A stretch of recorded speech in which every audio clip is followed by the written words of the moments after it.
Hey, what's going on, everybody? Welcome to episode 26 of the Operation Redwood podcast. Today's guest is a really good friend of mine. He is actually the reason why we even have the name Redwood. I've mentioned him a lot in previous podcasts. I've quoted him plenty of times, and I've given you bits and pieces of just a little bit of the knowledge that he shared with me on the redwood tree and why it's important. So without further ado, welcome my friend, my brother, Samuel Johnson. He's a professional coach, trainer, trauma expert, and he is a man of God. Enjoy the show.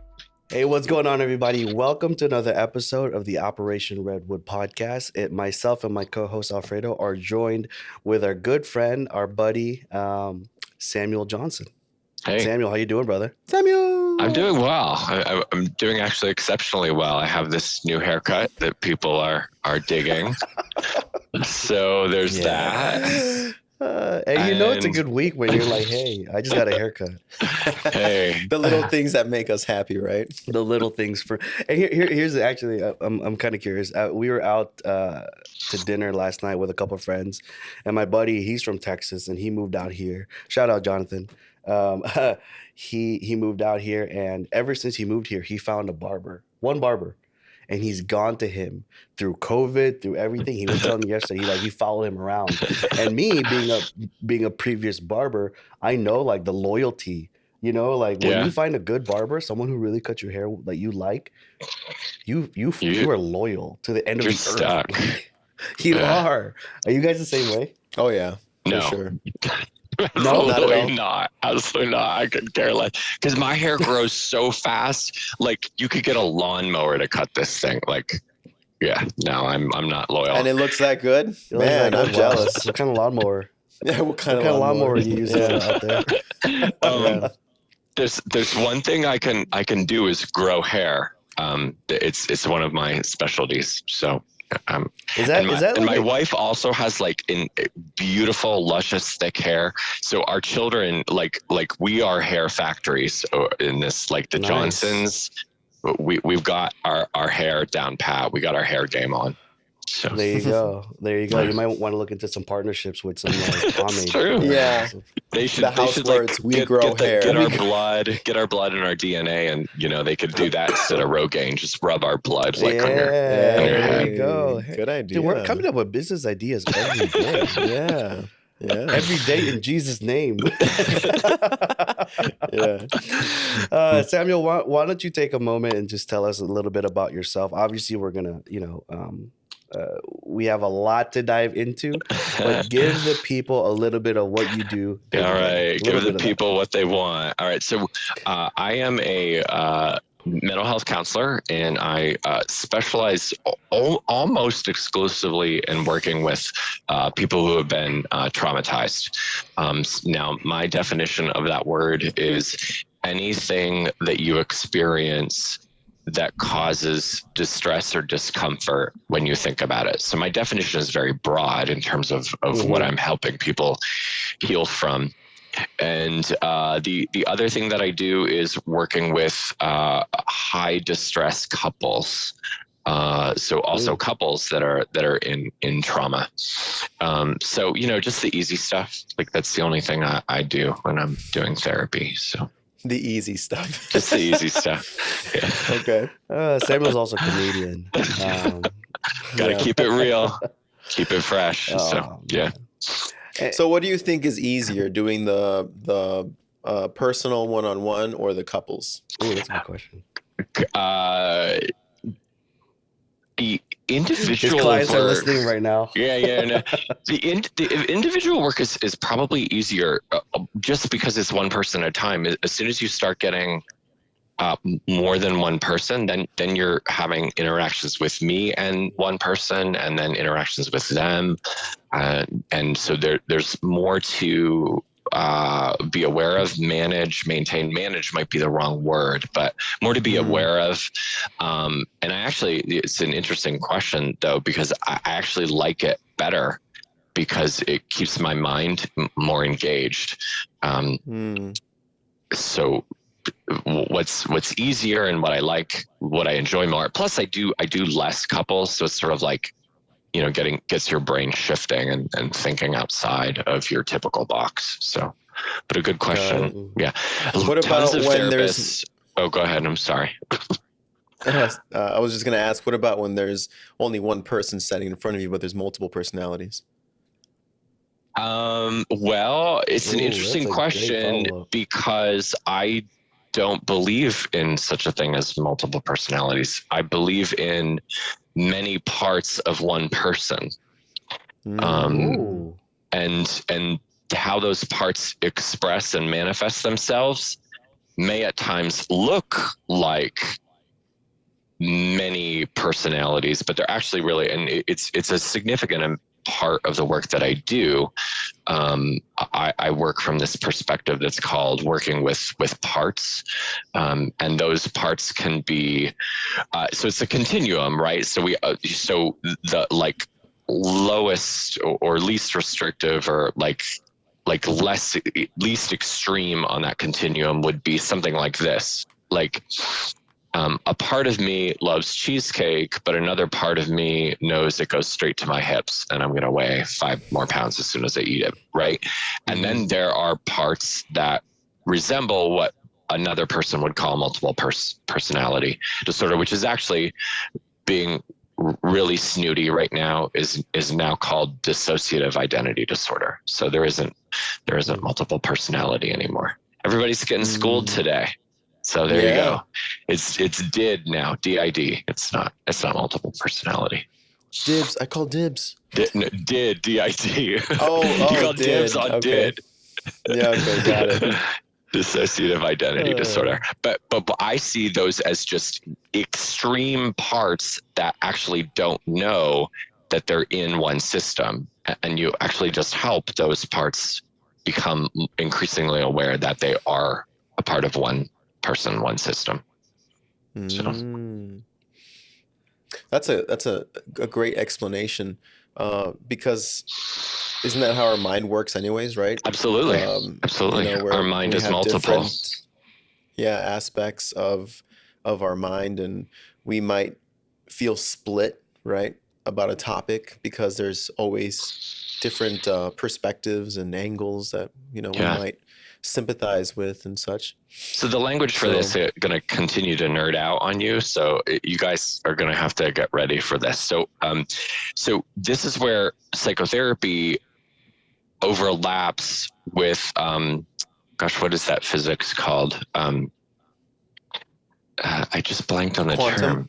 Thank you. Quantum. Yeah, thank you. Quantum physics, right? So if God made smaller and smaller and smaller and smaller and smaller particles, and every time they shoot that beam around the particle collider, they actually discover that no, it's not an electron and a neutron and a proton is the smallest thing. It's right quark and left quark and up and down and these bosons and leptons and all these things. So if our universe is made up of smaller and smaller and smaller things, why wouldn't we have parts? It just seems ludicrous that we wouldn't.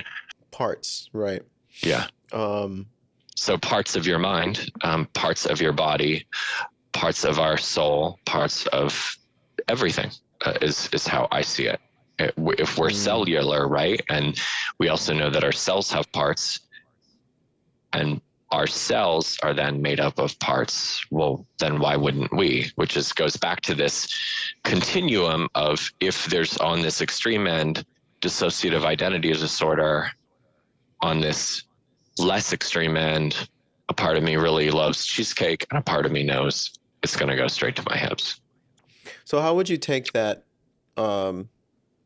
secular knowledge and apply it spiritually? God made it. God made the world in parts. If he made us in parts, then we can understand our parts and we can get to know those parts better, because he wants us to know them better. He wants us to understand. And literally what we're talking about here is what I do in therapy. I help people get to know their parts. Okay. Yeah, I understand that, because I know that, just as God is a Trinity, right? The Holy Trinity, he also made us in a Trinity, right? He made us as the body, the spirit, right, of life, and also the soul. Mm-hmm.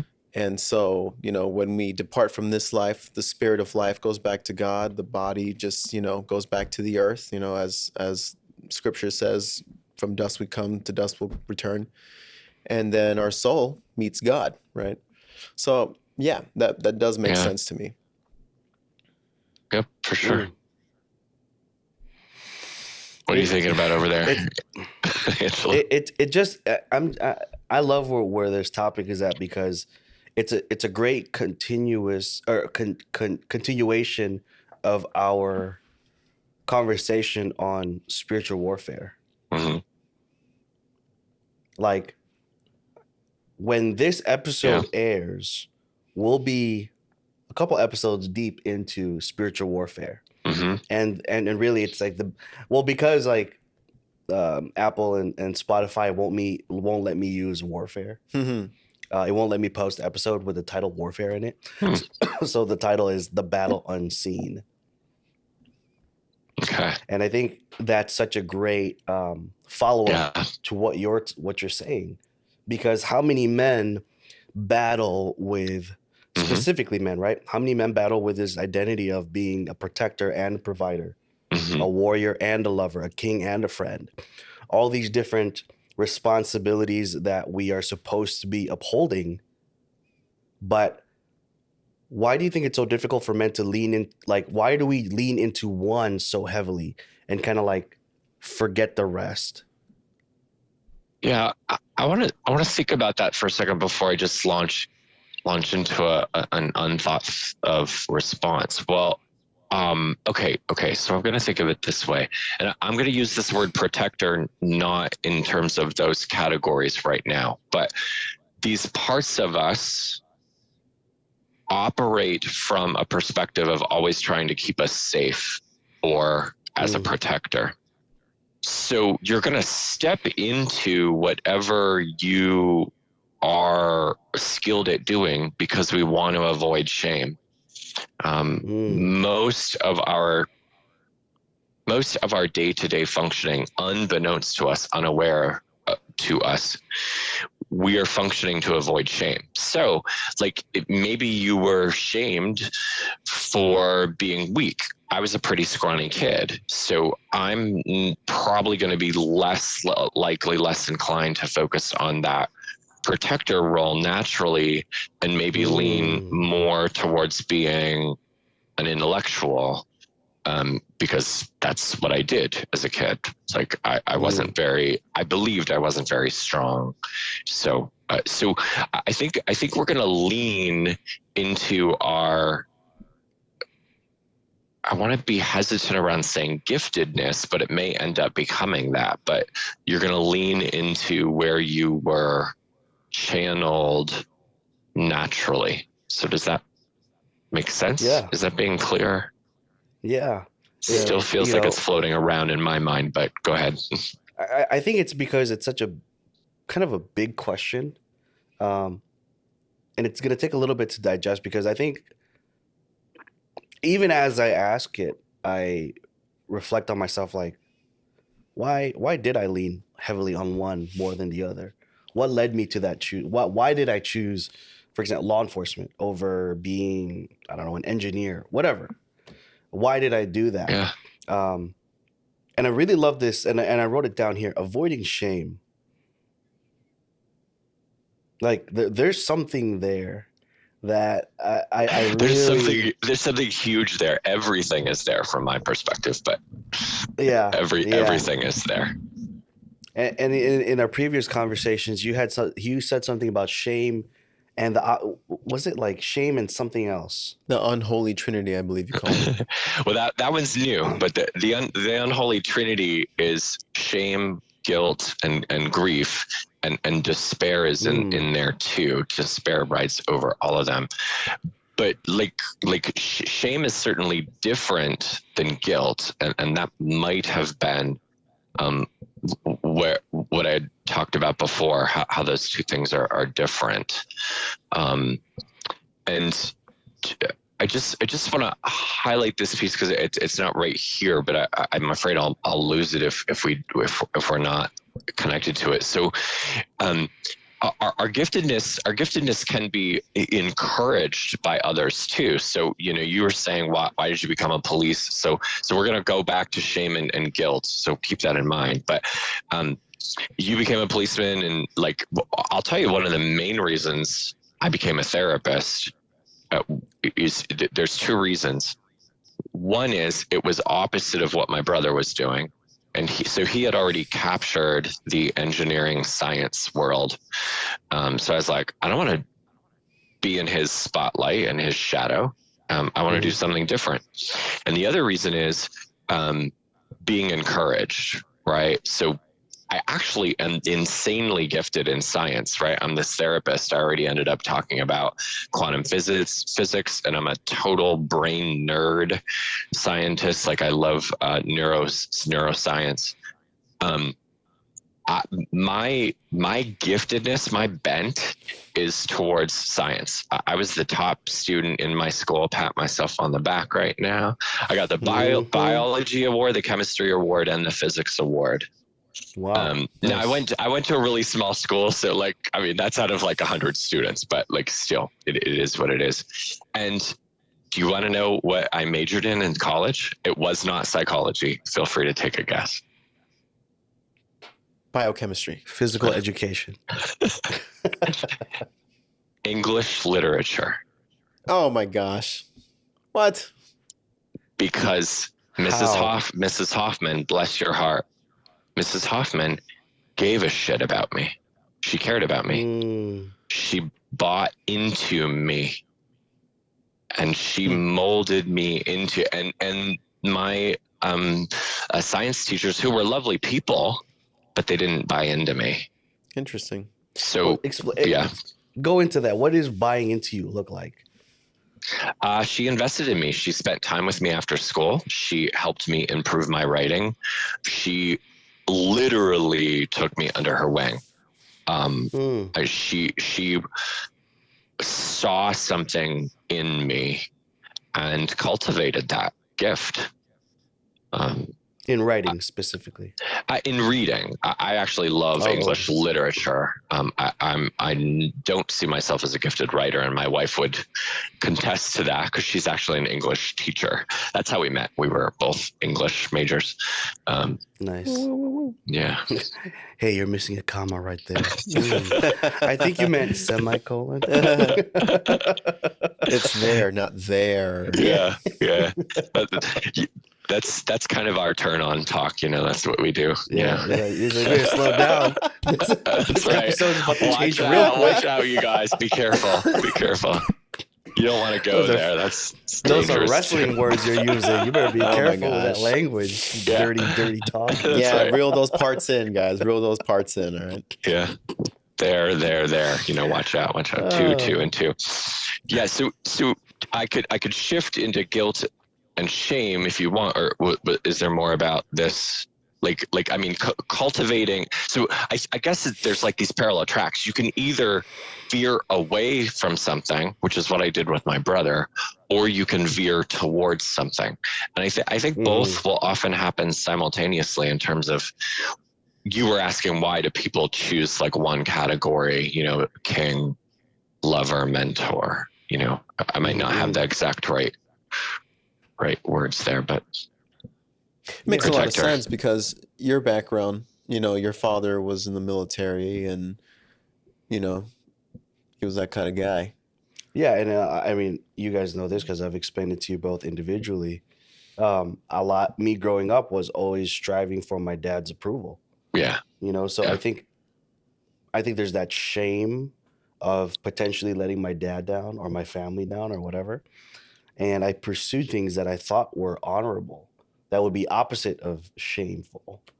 And that's what led me to, I tried to go into the military after high school because of an injury, got derailed. So I did law enforcement instead. So it was always kind of trending towards this track of service and this warrior identity for myself. How's that for you? Well, I'm an aircraft mechanic, right? And I think that I You're felt many things to be it's you cannot put Alfredo in a box, like, and I've known him for a while now, so I'm like, this man, many gifts and talents. So it's well, go ahead. thank you. But career wise, I'm an aircraft mechanic, and I fell into that not because I wanted to. Like if I could make more money selling tomatoes, I'd sell tomatoes. You know what I mean? Like I really don't care. Like a job's a job to me. I really don't like. I work with people that are very passionate about aircraft, and they're just like, oh, did you see the new, Boeing, da da da da da, and I'm just like, dude, I don't care. Like I really Shut could up care and less. pass me the wrench. Yeah, I was like, I need the wrench. Stop. I really don't care about this new plane that Boeing came out with.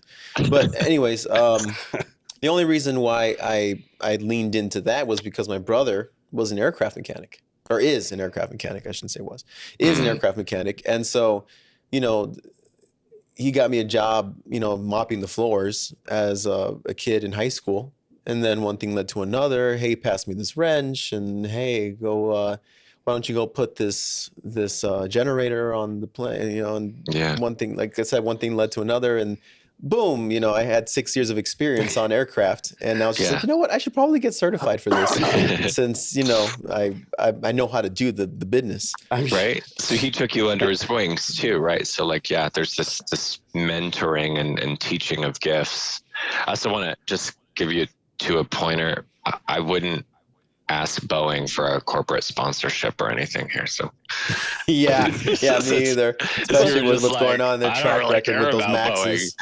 Yeah. I don't think they're going to sponsor your podcast anytime soon, just so you know. Unfortunately. Yeah.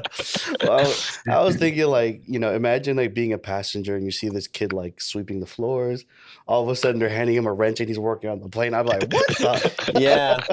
I actually had moments like that. What? I remember there was this customer, and he was a pretty faithful customer to the shop. Mm-hmm. And he knew me as the cleanup boy, like, oh, there's a oil spill, all right, I'll go and clean it up. Or he would see me there after hours because I was mopping the floor or whatever.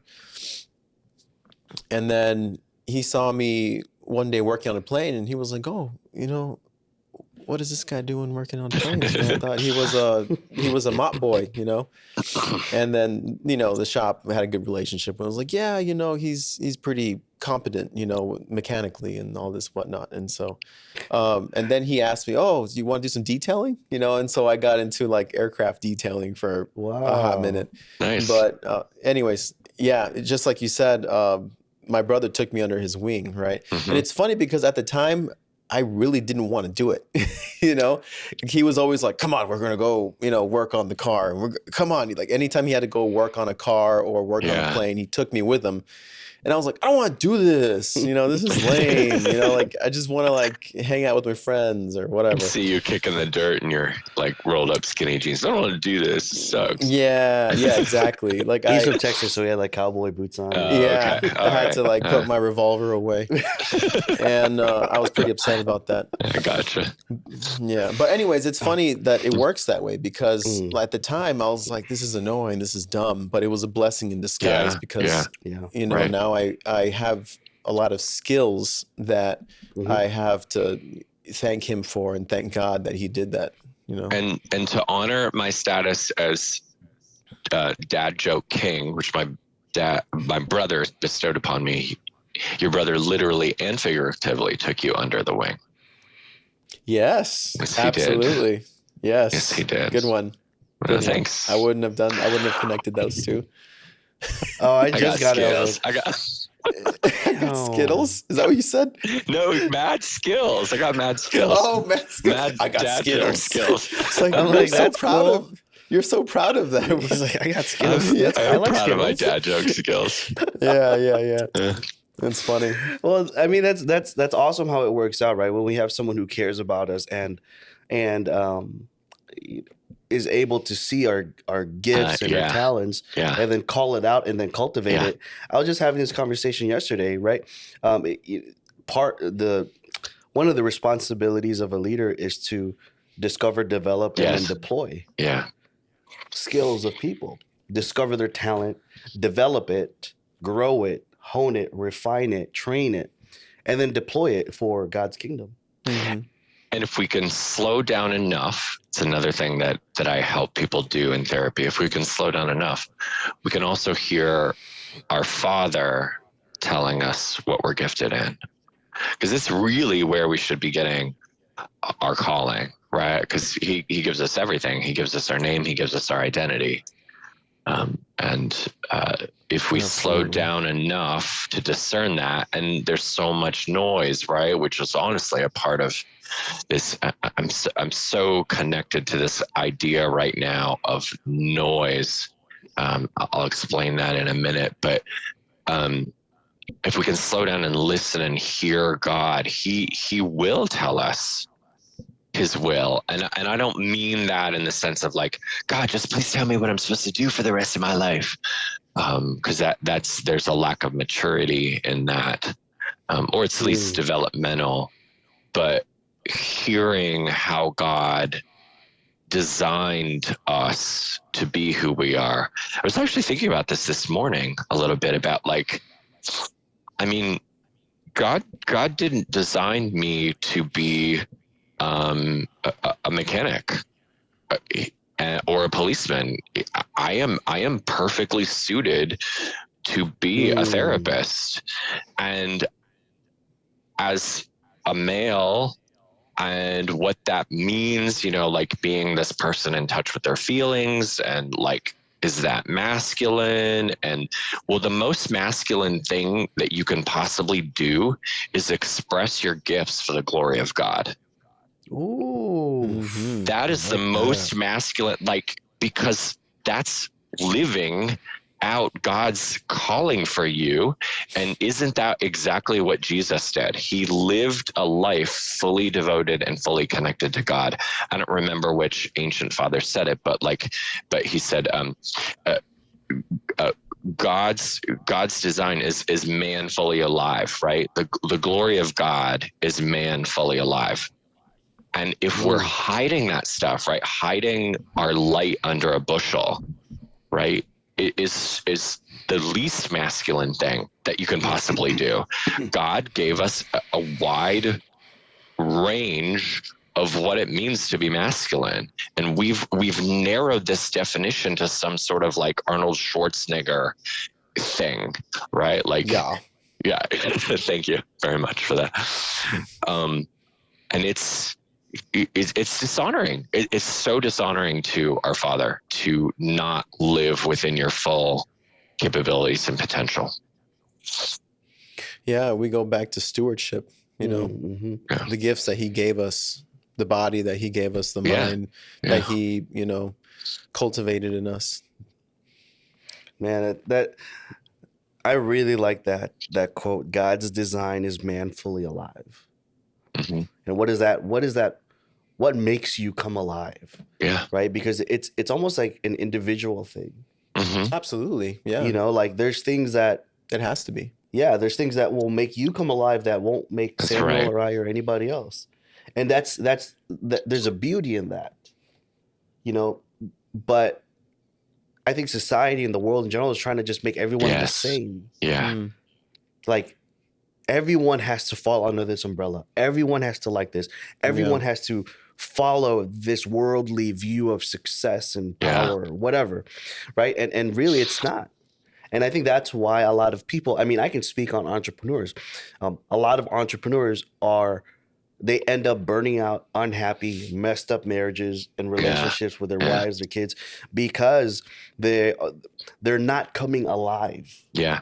They think that aliveness from money, success, fame, all these things that the world says is valuable, unless God's called you to be that tool to steward over that fame, money, success, whatever, it's going to be really hard to sustain that. And I think that's why a lot of entrepreneurs specifically burn out and ruin marriages, because they're not coming alive.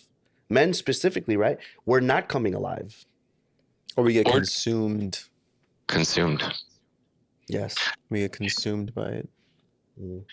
Yeah, I think about this, like, and that goes right along with what you're saying. If you're consumed, you're doing it from this place of what you think it's supposed to be, right? It's like, so what I see is an entrepreneur in the guru space who's thinking that you're supposed to do it like all the other gurus, right? Like, and that's what gurus sell, is they're like, do these 5 things. And I mean, my goodness, at this point now, like you can pick up, okay, that person who wants to sell me this product got his script from this guy. I know where he got it from, because I can see doop, doop, doop, doop, doop. Yep, next one, and it's really transparent in that like body transformation space. I need 5 people who want blah, blah, blah by this date. I'm like, oh my gosh, I know where you got the script. So I get those ads on Instagram all the time. It's like, I need 5 guys in the Arlington Heights area, that want a body transformation. I'm just like, get out of here, swipe. I have 3 spots left. Yeah. So by the way, the guy who introduced that to everybody, he's probably not going to be your sponsor either. I'm just like helping you guys like out, Who is this? Who made the script for that? Because everyone's using the same bloody script. There is a lot. Chandler, somebody did one of them. Oh yeah, Chandler Bing. Chandler Bing. No, it wasn't. It's I'm sorry. Pivot. Oh, that's awesome. Yeah, that's a great one. That's a great. Carlene's gonna love this episode because this one of her favorite shows, Friends. Friends is awesome. I don't care what anybody says. I think The Office is still better, but anyways, war. What was I saying? It was Chandler. It's actually before him. Like the people who mentor Chandler, where he got that from. I was in like a mastermind with those people. Like, and it was really, really interesting to see. What's it called? Where it started to where it is now. Yeah. And the people getting in the game now thinking like, oh, this is new.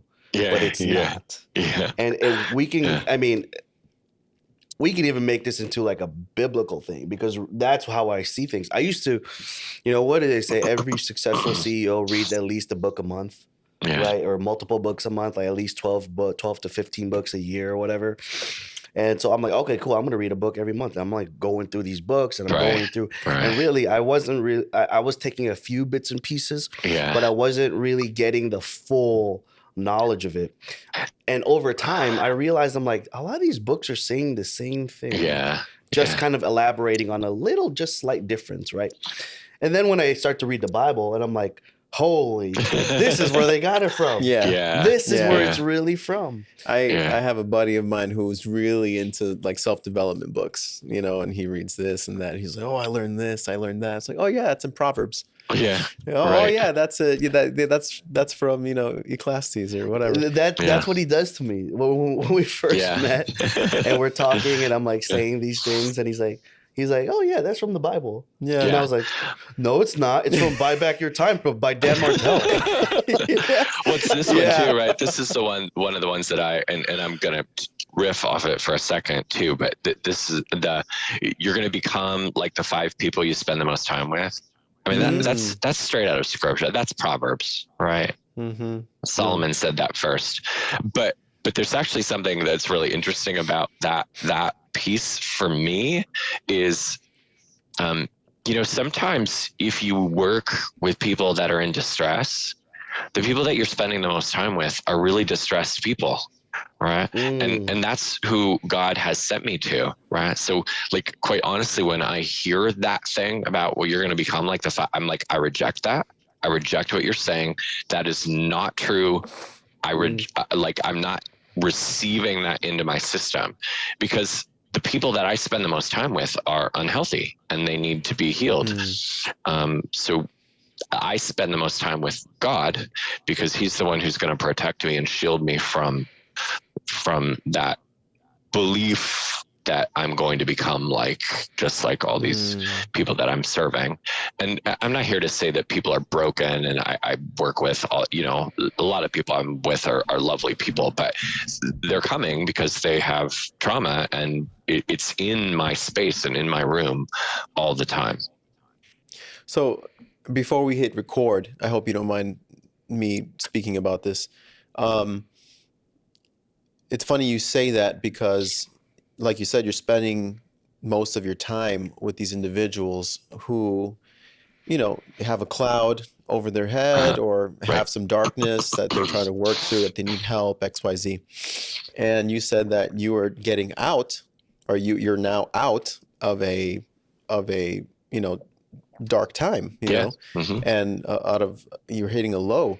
And so you're saying you reject that. And I love that you saying that you're rebuking it, right? Because you are leaning on God and saying, God, I need to confront this, right? Whatever this individual is dealing with, for them, give me the ability to help them work through it, for your glory, glorify yourself here. And so I'm trying to word my question, but I guess what would be the hardest thing about working with these individuals and that darkness kind of seeping in? Okay.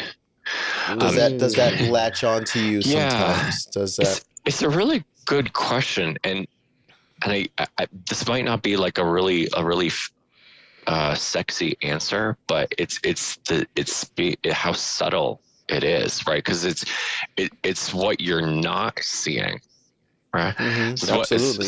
So I think I'm interpreting you a little bit here, which is probably unfair, so you can correct me, but you're looking for like, well, what is the thing that you see? And my answer is going to be, it's actually the opposite. It's what you're not seeing. It's what you're not aware of, which is why I have to be connected. And I go through phases where I'm more connected to spirit and less connected. And when I'm less connected, more is seeping in, right? And my wife is a wonderful reminder. We can talk about this in a minute if you want. She is my sword. I'll explain what that means in a minute. She is my sword. She can see that darkness in me. So I have to rely on her. Women divine things. So I'm not calling women divine like a god. My wife is divine to me, but shout out to my lovely wife, Jennifer.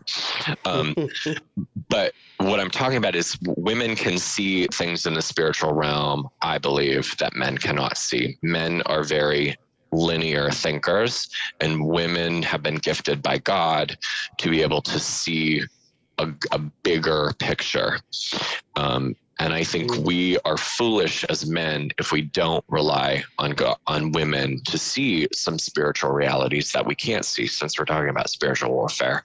I think we fool ourselves when we think we're the sword. And I'll explain this further because I know you guys are wrinkling your heads a little bit over this. I believe, and this didn't come from me, it actually came from my dear, dear friend, Benjamin Norman. God bless you, brother. I love you so much. He saw this in a vision. It came to him from spirit. And he said that men are the shield. When we are shielding our wives and our families, then wives and our kids can function properly in the home. It is our job to be the protector of the home. And we want to be the ones going out there and battling. Okay. When we hold the shield, then our wife can discern where it is we need to fight. They hold the sword and they hold it right here. Okay. So I know I'm blocking a view a little bit. I'm doing it on purpose, but imagine that this shield is translucent, and I'm going to pull it down so you can still see me. Your wife is seeing you on her side of the sword, and then she's giving to you on this side. This is who you are. You are brave. You are powerful. You are strong.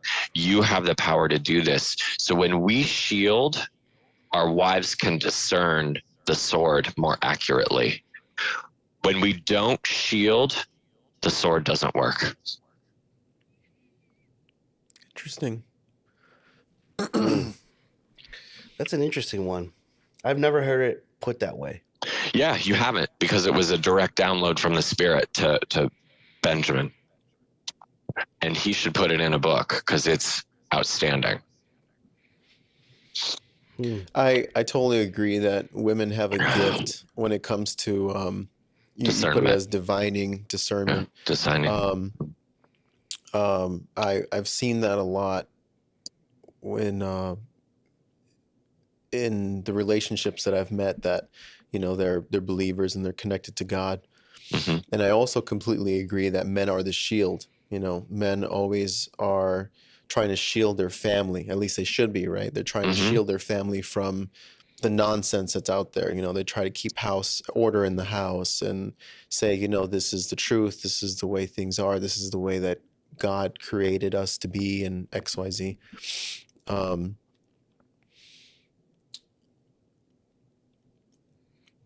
trying to wrap my head around women being the sword, right? Yeah, I know. I'm trying to understand that they're not fighting the world with that sword. They're divining truth.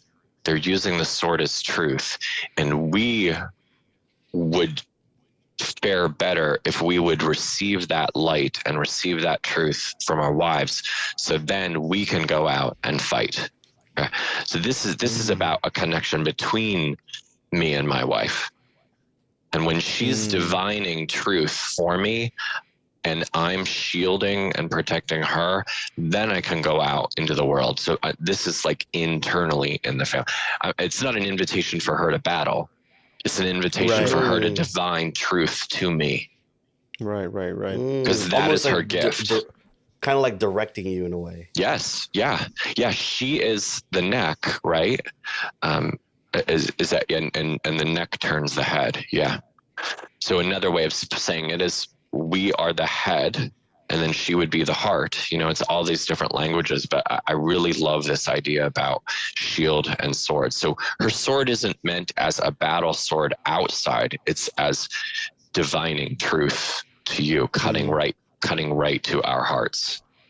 I think that sits with me a little more. I think that at least wraps it for me that I can understand, you know, a little bit better. Because when it was earlier, like, she's the sword, I'm like, okay, you know, I'm trying to understand that. She's it was just your like, sword. to sit with me. She's your sword. Yeah, I sit with that better also because biblically, you know, the sword is the word of God, you know. And so what is the word of God? It's the truth. You know, it's the manual that we should live our lives by. And women see truth clearer than men can, I believe. I believe that they see things that we can't see in the spiritual realm. I'm just speaking for myself. My wife is much more spiritually sensitive than I am.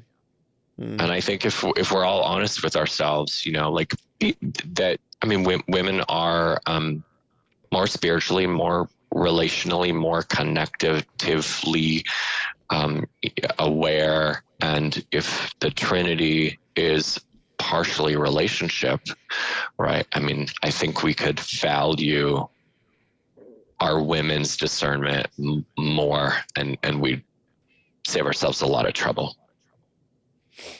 So do you think women make better, like, visionaries than men? Yes, and they also make better decisions. That's probably good. Yeah. So, yeah. I'm like, When, you know, so like right now, I know you're thinking like, wait a minute. When we are shielding them, they make better decisions. When they're not shielded, then they're having to do both. When they're protected, when they're guarded, when their mind can be free to do what it's meant to do, yeah, they absolutely make better decisions than we do.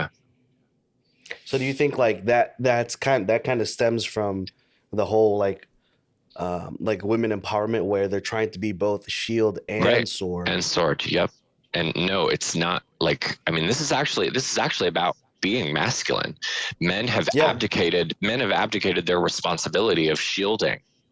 Yeah. Right. You guys talk about it all the time on these podcasts, right? But men have just left, and women are now having to do both. And no, they're not going to make good decisions then. So that's what we see in society is women making poor decisions. That just hit for me now. Like that just started to like finally come. I'm like, all right, I'm not getting traction track. No. Oh, there it is. Boom. Yeah. God created us to work Truth together. bombs. You know, that's the whole reason why he created Eve, is because it wasn't good for man to be alone. Yeah. And so we're made for each other, literally. You know, it's two puzzle pieces, and they don't do the same. They don't do the same work. You know, they don't work the same. They each have their role. Yeah. Complementary. And I mean, like. Complementary. Yeah, that's a good word. And even by design, if you look at it in like a war type of perspective, like the shield is obviously designed to protect, the sword is meant for more of an offensive weapon. But in a real fight, you use both to do both. Yes, absolutely. The shield can be obviously meant to defend, but you can also use it in an offensive way. Absolutely. Same thing with the sword. You use it to attack, but you can also use it to block. Fend off. Yep. Exactly. So there's multiple uses for it. Right. It's just which one are you really better at? And if you're not proficient and you're trying to do both, it's hard to, maneuver. That's right. Yeah. And you don't have the support of someone else utilizing their gift and talent. Yeah. Mm-hmm. Yeah. It's just like the 300 Spartans, is it the phalanx, the formation. When you link arms with one another, you can stop a wave of armies coming through. Yeah. And we just talked about this during the spiritual warfare conversation. I think it's probably the first episode of that series where my shield is only this big and it only protects, a certain part of my body. Yeah. But when we link together, those parts are now even more covered by a piece of his shield, a piece of his shield. When you link together in arms with other men, and you can protect each other. And our protection. And not only each other, but you also protect the people that are behind you. Yeah. Right. The shield of faith. And our protection, I'm going to go back to this idea about working with your wife. Our protection, working as a shield, her sword is going to get through our protection. Right. So this is about safety and connection in that relationship. So knowing, well, when can the shield step aside for us to receive that sword from our wives? And it just happened yesterday. Women generally don't want our hard truths to them because they already know it. They already know, these conversations where we think, well, honey, you should this, and this. She already knows. She doesn't want that crap. She wants you to shield her. She wants you to love her. She wants you to come alongside her. She wants you to give her a hug. She wants you to say, we're going to get through this together. She's not an idiot, gentlemen. She discerns most of it. And I wasn't saying that to you. I'm saying it to everyone out there listening. She already knows. Stop treating her like an idiot. She knows. Support her, love her, work with her through it. She already sees it way more clear than you do. So how would you take that, and let's say you're trying to give constructive criticism, or you're saying, hey, we really need to work on XYZ. To your wife? Yeah. Okay. And you're saying she already knows that, right? She already knows. And so, number one is, does she feel safe? Does she feel safe? Okay. So we've got to answer that question first. Nothing that you share with her is going to go in if she doesn't feel safe. And there's lots of ways to discuss safety. I don't beat my wife. Of course she's safe. No. Try again. Right. Does she feel emotionally safe to let her guard down? Okay. So now we're going to go to the deep end of the pool. Okay. if a woman is going to feel safe, she has to open, doesn't she? Okay. Mm-hmm. A woman has to open to a man. She will close right up if she doesn't feel safe. Okay? So gentlemen, you need to find the way first. I'm watching a snowstorm, by the way, outside my window. You need to create emotional safety first. So how do you do that? How do you create emotional safety? Love her when she's losing her mind, when she's crying, when she's emotional, when she doesn't understand why she's acting the way that she is. You say, honey, I love you so much. I am right here. I'm not going anywhere. And whomever you are this day, I love and respect and care about you. I would marry you again in a heartbeat, even when you're quote unquote losing your mind. Mm-hmm. Women need to feel safe. Okay. So I would start there. So then the question is, okay, how do you share information with them? Come alongside them and show them, don't tell them, show them. Women don't want to be told, they want to be shown.